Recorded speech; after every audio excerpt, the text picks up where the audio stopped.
Olá, irmãos, bom dia. Vamos dar início à nossa escola dominical, hoje, domingo, 24 de maio.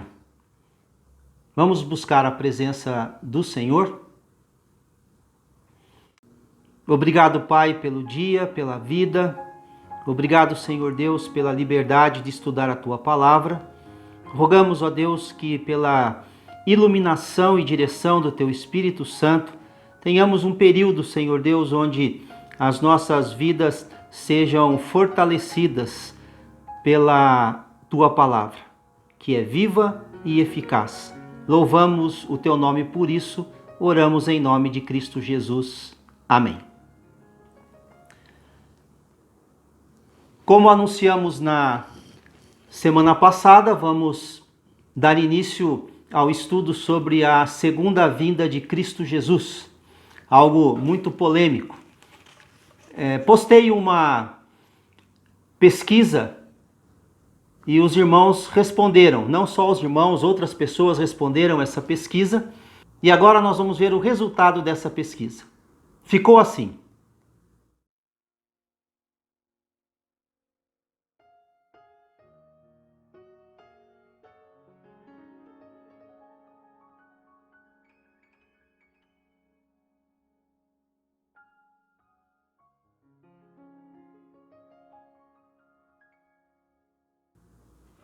irmãos, o capítulo 3 da segunda carta de Pedro, ele será dividido em duas partes, e o assunto principal é a volta de Cristo.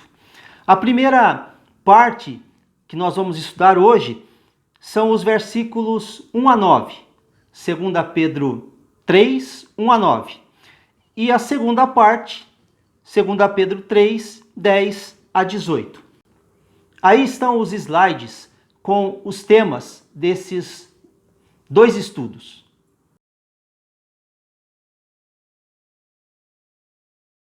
Neste primeiro estudo, nós vamos ter a refutação ao ensino que negava a volta de Cristo. Vamos ler o texto. Amados, esta é agora a segunda epístola que vos escrevo. Ambas procuro despertar com lembranças a vossa mente esclarecida, para que vos recordeis das palavras que anteriormente foram ditas pelos santos profetas, bem como do mandamento do Senhor e Salvador, ensinado pelos seus apóstolos. Tendo em conta, antes de tudo, que nos últimos dias virão escarnecedores com seus escárnios, andando segundo as próprias paixões, e dizendo: onde está a promessa da sua vinda? Porque desde que os pais dormiram, todas as coisas permanecem como desde o princípio da criação. Porque deliberadamente esquecem que de longo tempo houve céus, bem como terra, o qual surgiu da água e através da água pela palavra de Deus, pela qual veio a perecer o mundo daquele tempo afogado em águas. Ora, os céus que agora existem e a terra, pela mesma palavra, têm sido entesourados para fogo, estando reservados para o dia do juízo e destruição dos homens ímpios.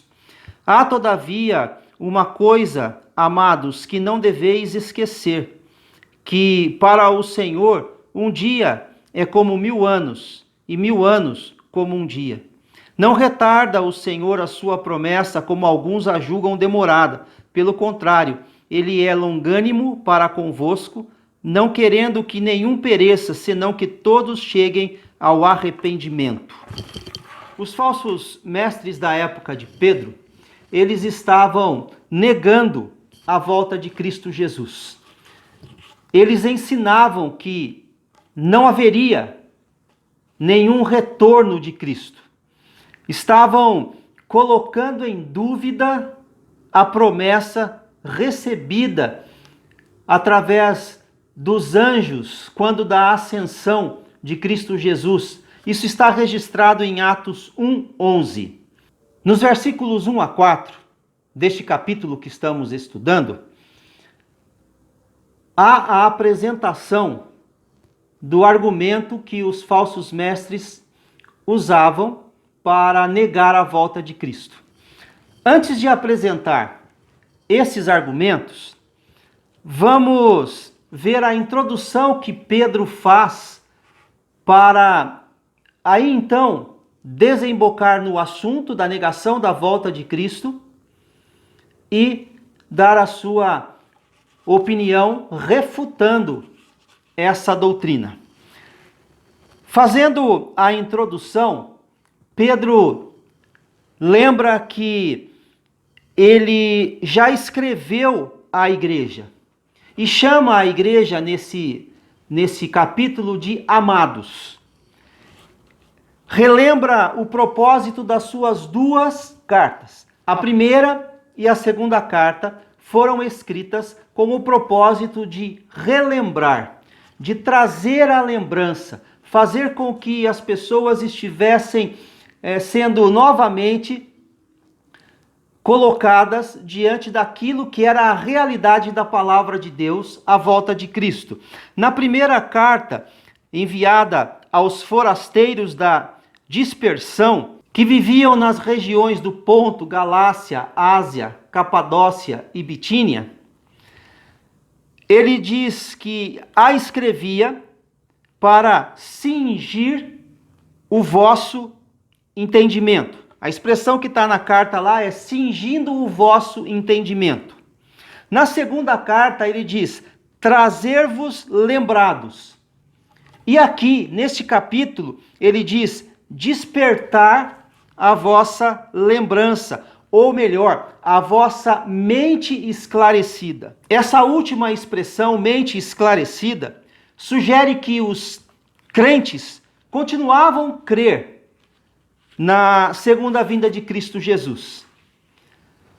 A recordação, ela tem um objetivo, que é de mantê-los nesse caminho, no caminho da fé na segunda volta de Cristo, para que não fossem corrompidos pela heresia que negava a segunda vinda.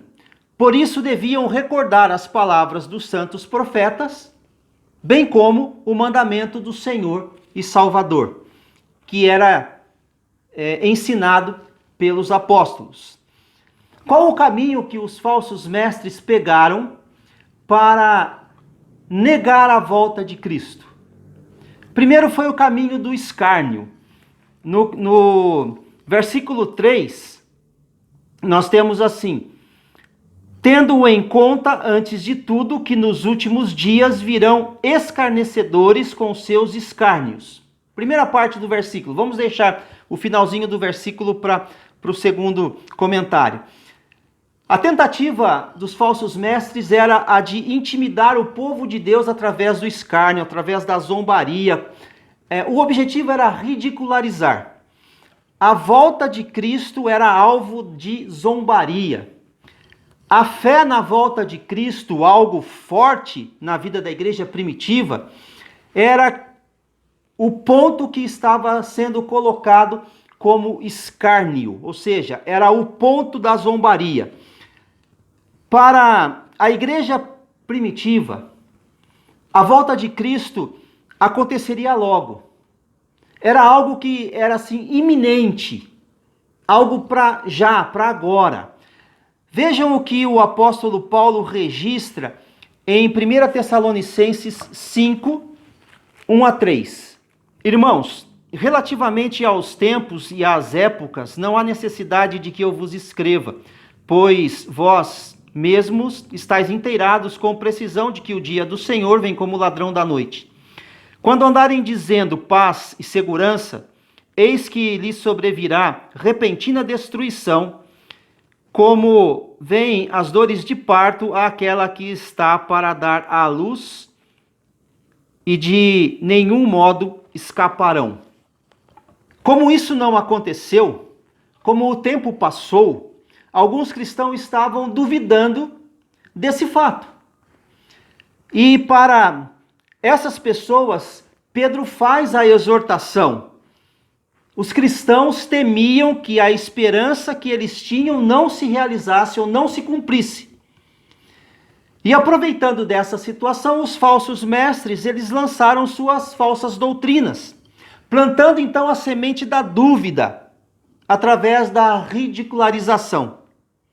Ridicularizavam aqueles que diziam crer na volta de Cristo. Qual é a orientação de Pedro?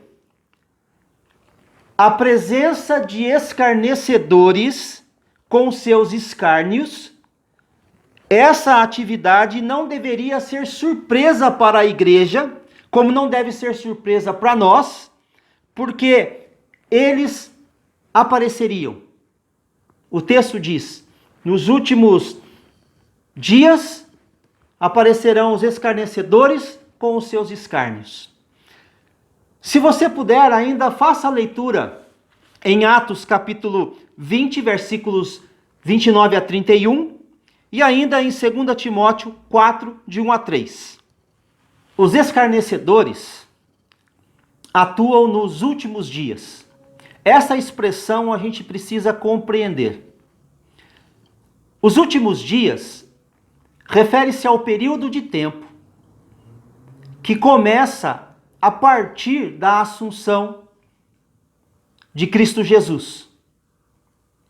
Portanto, a nossa época, ela está dentro desse período de tempo chamado últimos dias. Quando Cristo veio, quando Cristo nasceu, realizou o seu ministério e foi crucificado, morto e ressuscitou, esse tempo é chamado de plenitude do tempo. A partir daí, começam os últimos dias. E Pedro se refere, então, que nos últimos dias aconteceria a atuação dos escarnecedores. Esses que escarneciam dessa certeza da fé cristã eram os que viviam em imoralidade. Finalzinho do versículo 3, andando segundo as suas próprias paixões. Andavam segundo as inclinações da carne. Domingo passado, nós destacamos essa atitude dos falsos mestres, no texto do capítulo 2, o versículo 14. Seu estilo de vida era pautado pelas suas paixões. Negar a volta de Cristo era algo providencial. Qualquer ação da justiça de Deus em responsabilizar os homens pelas suas ações não poderia acontecer.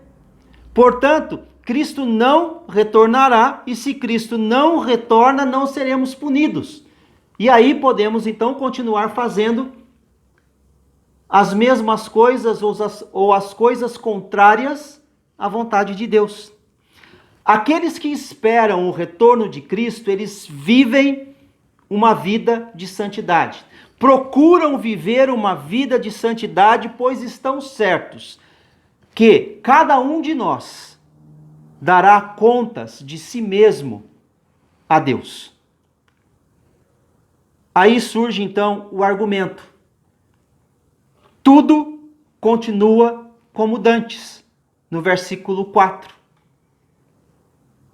O versículo 4 diz assim: onde está a promessa da sua vinda? Porque desde que os pais dormiram, todas as coisas permanecem como desde o princípio da criação. É aquela história,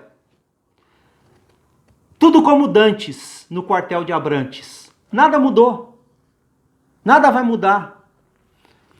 Esse é o argumento contra a segunda vinda. Onde está a promessa da sua vinda? Essa pergunta é uma pergunta retórica, irônica, e é a negação da segunda vinda de Cristo. Nossos pais, ou desde que os pais morreram, é referência aos patriarcas. Desde que eles morreram, desde que o mundo foi criado, tudo permanece a mesma coisa. Dois argumentos tirados do Antigo Testamento. Então eles falam sobre os patriarcas, eles, os falsos mestres, falam sobre os patriarcas, falam sobre a criação do mundo. E diz que as coisas não mudam desde que essas pessoas existiram e desde que o mundo veio a existir. O raciocínio é o seguinte: se o universo é estável desde a criação, não haverá intervenção divina na história. Não acontecerá a volta de Cristo. Pedro, a partir do entendimento desses argumentos dos falsos mestres, a promessa demora, e demora porque ela não existe. Não existe porque os patriarcas morreram, e desde que os patriarcas morreram, e também desde a criação do mundo, o mundo permanece a mesma coisa. Pedro usa então a palavra dos falsos mestres, partindo daquilo que eles tomaram, o Antigo Testamento, para falar a respeito da segunda vinda de Cristo. Vamos retomar agora os versículos 1 e 2. Amados, esta é agora a segunda epístola que vos escrevo. Em ambas procuro despertar, com lembranças a vossa mente esclarecida, para que vos recordeis das palavras que anteriormente foram ditas pelos santos profetas, bem como do mandamento do Senhor e Salvador, ensinado pelos vossos apóstolos. Para reforçar essa verdade e a fé dos que receberam a carta, Pedro lança mão de dois argumentos. O primeiro tirado do Antigo Testamento, o segundo tirado do Novo Testamento.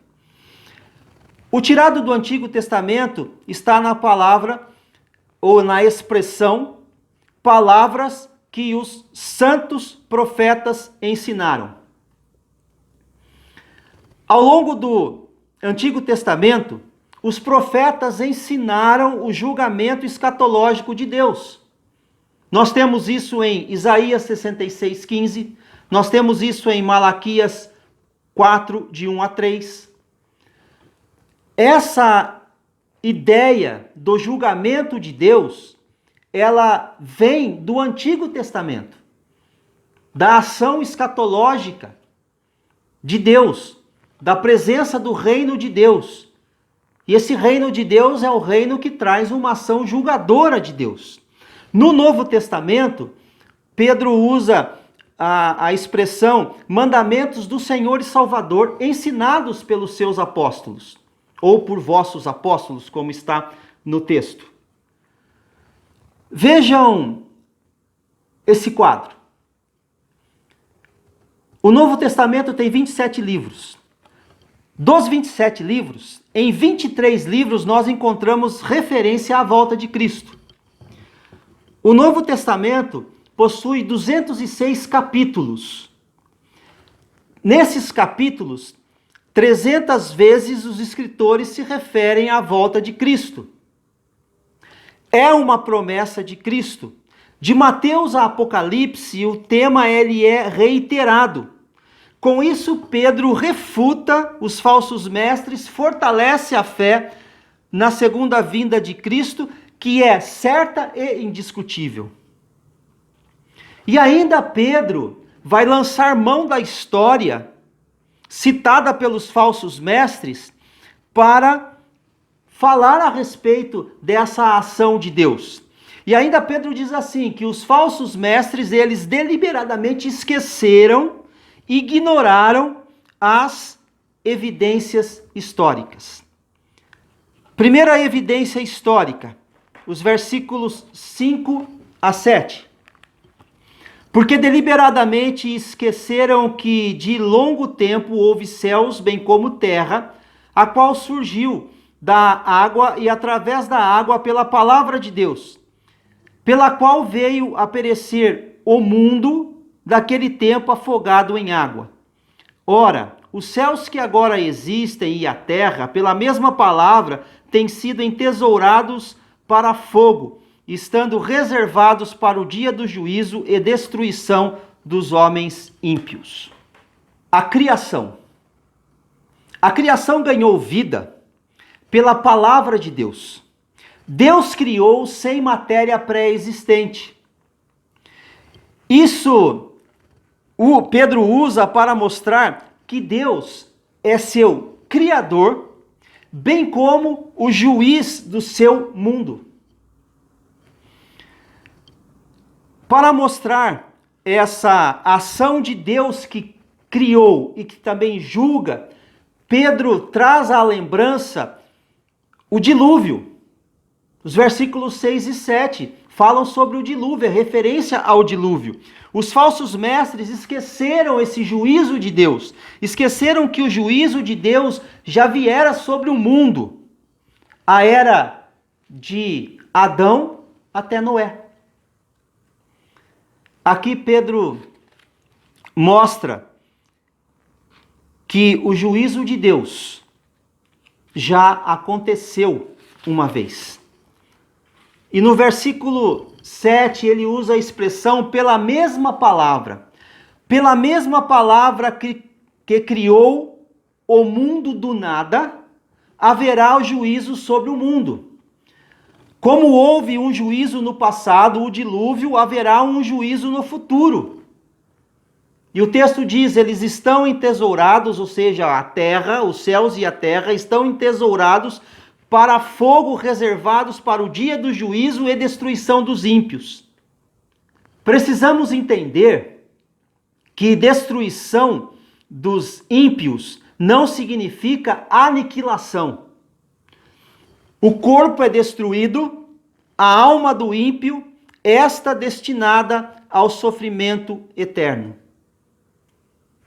E por fim, Pedro fala sobre a eternidade, numa visão bem diferente da que nós costumamos ter sobre a eternidade. Uma relação de tempo interessante Pedro usa para falar sobre a eternidade.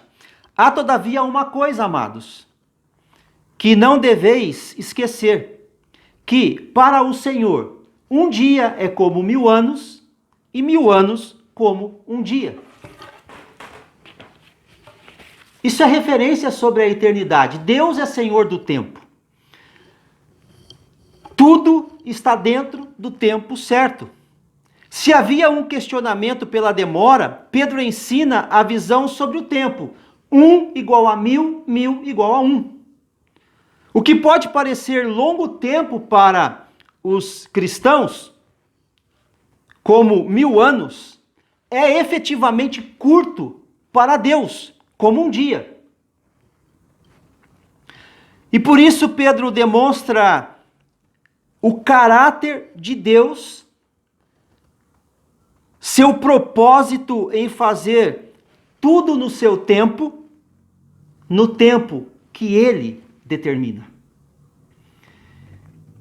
E assim, ao mostrar o caráter de Deus, está no versículo 9, Pedro trabalha uma questão muito interessante para atingir também os falsos mestres. A volta de Cristo não está retardada. Vejam o versículo 9. Não retarda o Senhor a sua promessa, como alguns a julgam demorada. Pelo contrário, ele é longânimo para convosco, não querendo que nenhum pereça, senão que todos cheguem ao arrependimento. Como dissemos, a volta de Cristo ela não está retardada por Deus. Não há demora para que isso aconteça. Há sim uma manifestação da graça de Deus. E essa manifestação da graça de Deus é para que haja arrependimento. Pedro foi sutil em usar isso. Ele diz aos falsos mestres que a suposta demora da volta de Cristo é para que eles, e também nós, tenhamos tempo de arrependimento. É para que haja oportunidade de salvação. Antes da conclusão, quero propor uma reflexão através de uma história. É uma história fictícia. No ano de 1985, com o avanço simultâneo da tecnologia e de doenças como a AIDS, Márcio Albuquerque, que vivia uma vida de prostituição, continua tendo relações amorosas e superficiais com várias mulheres. Resolveu procurar um médico para fazer alguns exames regulares. Cumpriu todas as exigências e trâmites e, ao final, quando recebeu o resultado de seu exame, foi constatado que ele era soro positivo para HIV. Como os recursos naquela época ainda eram escassos e o tratamento difícil, Márcio ficou desesperado. Suas primeiras atitudes foram procurar uma igreja, mudar radicalmente de vida, fazer amizades saudáveis, pedir perdão aos pais e familiares por todas as preocupações que havia provocado. Pouco mais de 30 dias após o resultado do exame, Márcio recebeu um telefonema do laboratório que o convocava para uma conversa. Ao chegar lá, foi avisado de que, por erro na impressão, o resultado recebido era diferente. De fato, Márcio não tinha nenhuma enfermidade e estava bem saudável. Para comemorar a notícia, dali ele foi direto a um bar, onde passou o resto do dia e a noite toda bebendo com os velhos amigos e, claro, cercado por várias mulheres. Perguntas: por que quando se tem poucos dias de vida, as pessoas geralmente mudam de comportamento? Passam a se preocupar com coisas saudáveis e com sua vida com Deus? Quem garante que temos muito tempo de vida? Quem garante que Jesus não voltará nas próximas horas ou dias? Diante da realidade da brevidade da vida, o que fazer? Essa reflexão, ela se aplica a esse contexto, a essa verdade da fé cristã. Cristo voltará. Vamos para a conclusão do nosso estudo. Visto que o fim é certo, os cristãos devem aproveitar o tempo antes do retorno de Cristo para pregar o Evangelho. O Evangelho tem tudo a ver com o tempo do fim, pois diz a respeito de uma pessoa cuja primeira vinda deu início aos últimos dias e cujo retorno os selará. Deus nos ajude a entender que a volta de Cristo, ela é certa e inegável, e que, ao compreender a volta de Cristo, tenhamos a coragem de viver segundo os padrões estabelecidos por Cristo Jesus. Que Deus nos abençoe. Fiquem na paz.